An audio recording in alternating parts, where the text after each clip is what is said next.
So then you may be doing meditation 20 minutes, 1 hour and 2 hours, doesn't matter. This depends on you. If you have more time, first you visualizing 1 times, your nectars coming, purify your body, all the negative emotions goes into the ground. The text, king of the Yama, your bodies become purity and transparent. Then you visualize again and again. Also you can visualize 1 time, okay, is enough. Also then you randomly you visualize. Sometimes you visualize all Buddha, Bodhisattva, how their kindness, how they come out of the samsara. Sometimes you visualize all sentient beings, how much suffering they experience, right? Also they are your parents, so how their kindness for us. Sometimes you develop to your bodhicitta, how I can they liberate from the samsara. You randomly you visualize. The finally is conclusion. So then if you want to stop your meditation, conclude meditation, then you think of that all sentient beings dissolve. Now you are Avalokiteshvara, you, all sentient beings. Then you dissolve into lotus. The lotus dissolve into the mundis. Mundis dissolve into the om. Om dissolve into the ma.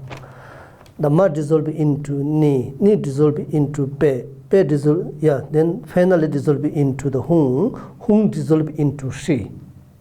Then the shi dissolve into, we call it tigli. This like very small dots, white color. Tigli is bentu. Bentu. Tigli. Then this tigli dissolve into the intimate we call it nata. Now, nata is, many different explanation. Some masters said it's very tiny bean. You insert a beans, tiny bean. Some masters said it's sound, transcendental sound. Some masters said it is very tiny bindu. It doesn't matter. There are many different explanations. Meaning is this your nature.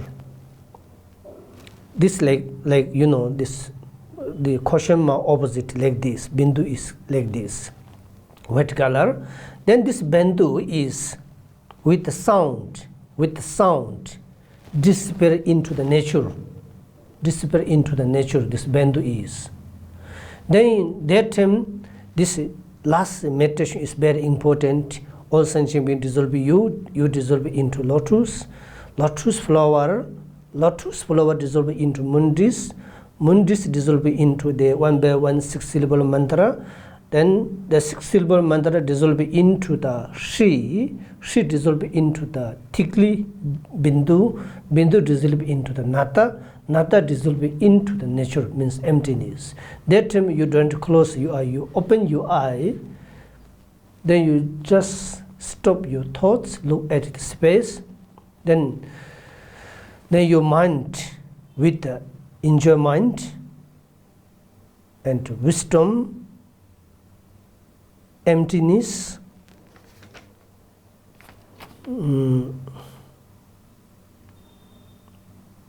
then compassion, all this together, inseparable, Gawa means enjoyment, Sherpa means wisdom, Tongyi means emptiness, Ningje means compassion, inseparable, all this together. Then your mind place in it, then you just sit, open your eyes, stop your thoughts as much as you can. This is a final meditation like this. Then of course, your mind back into normal. Okay, now I'm explain very quickly. First, what you need to do. Second, what you need to do. Third, what you need to do. When you're doing meditation, of course, firstly, we practice on generating bodhicitta. Then you transform in this, your universal, your house, your friends, into the divine and sublime. Means when you see friends, you think of that Avalokiteshvara, Buddha, Bodhisattva. When you hear sound, you think of that this is Avalokiteshvara sound, like Om Mani Padme Hum. right? Then when you see dogs, animals, whatever you see, you transform all this into the sublime or the divine, means like goddess, Dakini, and so forth, so on.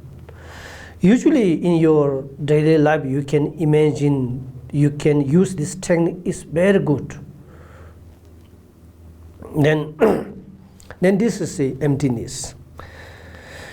Then visualize Avalokiteshvara-Part. Then you start reciting Om Mani Padme Hum.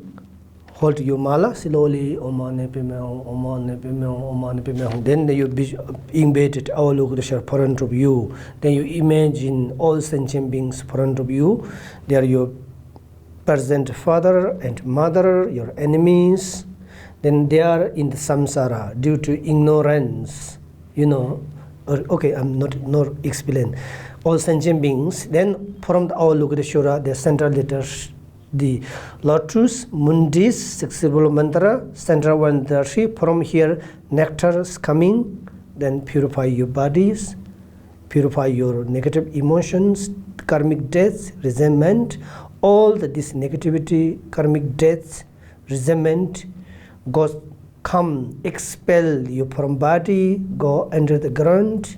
Then King of Yama waiting for with open mouth. He take all these negative emotions. Then he will satisfied. He close his mouth. Then you bound Om Mani Padme Hum. His mouth sent away. Then earth is slowly closed. Then you think of your bodies become purity, like crystal, like transparent, you know, without negative emotion, without disease, without karmic deaths. Then second is again you supplicate and prayer Avalokiteshvara. Then nectar is descending again. Then this nectar from your head directly go to bottom of your feet, filter up with your with the nectar entire your body. After filter up your entire body, nectars, then Avalokiteshvara look at you with compassionate eye. He's saying that, Rikipu, now your all the karmic deaths, negative emotions, sickness, all these are purified. Then he's saying that, then Avalokiteshvara dissolve into you. Then you become Avalokiteshvara. Then also your heart, there lotus, mundis, the six syllable mantra, again light is this emanating light rise, 10 directions. Then appears front of light all the offerable things, flowers, fruits, the flowers, instrument, the goddess, the holding instrument, also all the offerable things you offer to Buddha, Bodhisattva, or for all sentient beings. After they place it by the offering, then all the Buddha, Bodhisattvas, the wisdoms, blessings, all this good quality back to you, dissolve into you. Then you become more intensified, more powerful, you know. Then again from the sixth syllable and central letter Shi, the emanating let go 10 directions. Then this hit all sentient beings, negative emotions, karmic deaths, and resentment, sickness are purified. Also they are become Avalokiteshvara. Then finally, all sentient beings dissolve into you. You dissolve into lotus flower, the central letter Shi, the center of your heart, small lotus. The lotus dissolve into mundis.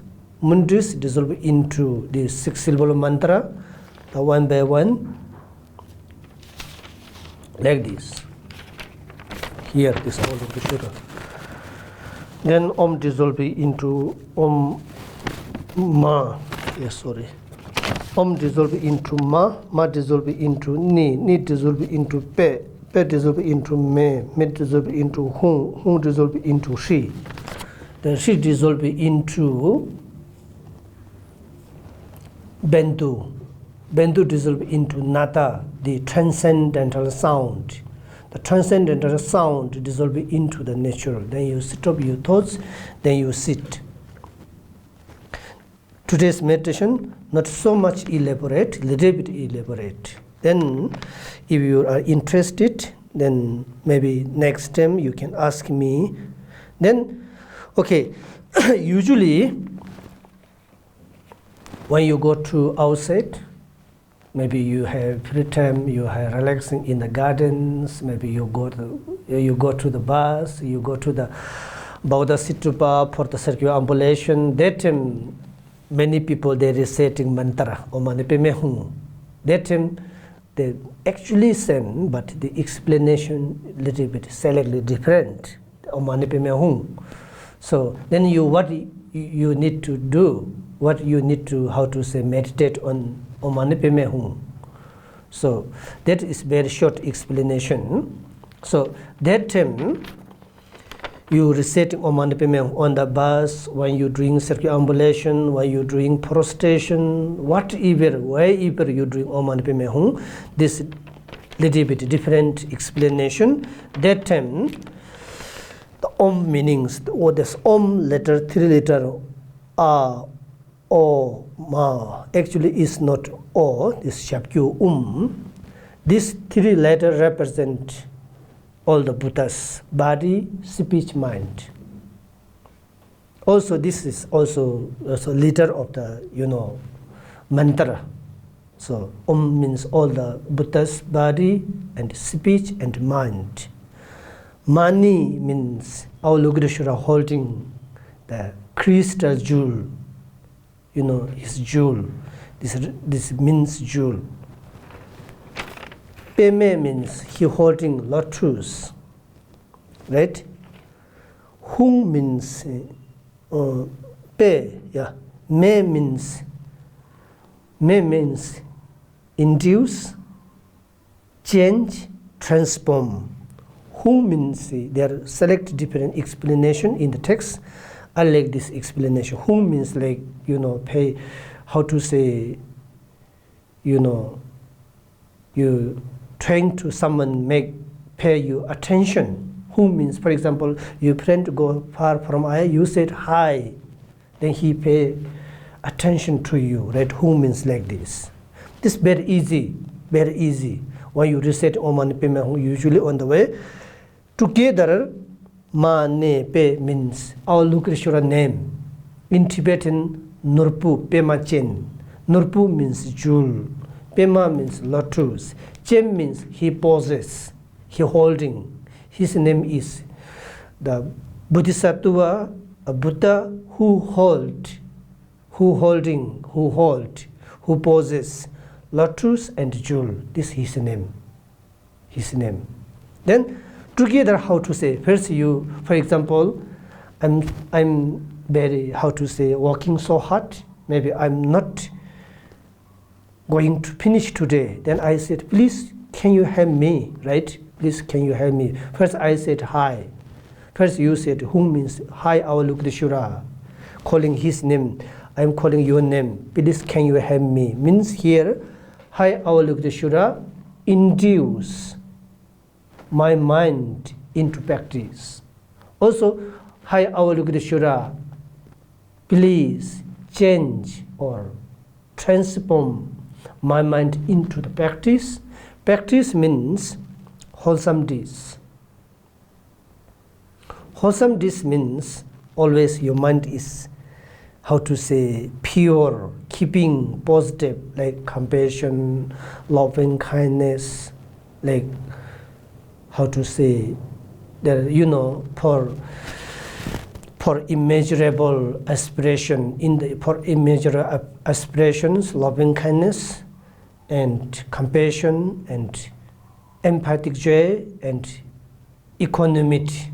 There are actually many positive thoughts. You're keeping your negative thoughts change into positive. Your unwholesome deeds change into the wholesome deeds. Means Hai Avalokiteshvara, please induce my mind into practice. Means always you requesting. When you go to the Kora, you manipema, means you calling Avalokiteshvara, please Avalokiteshvara change my mind into practice. Please my mind change into practice. Meaning is like this. Usually, so this select different. So then today I'm going to stop here.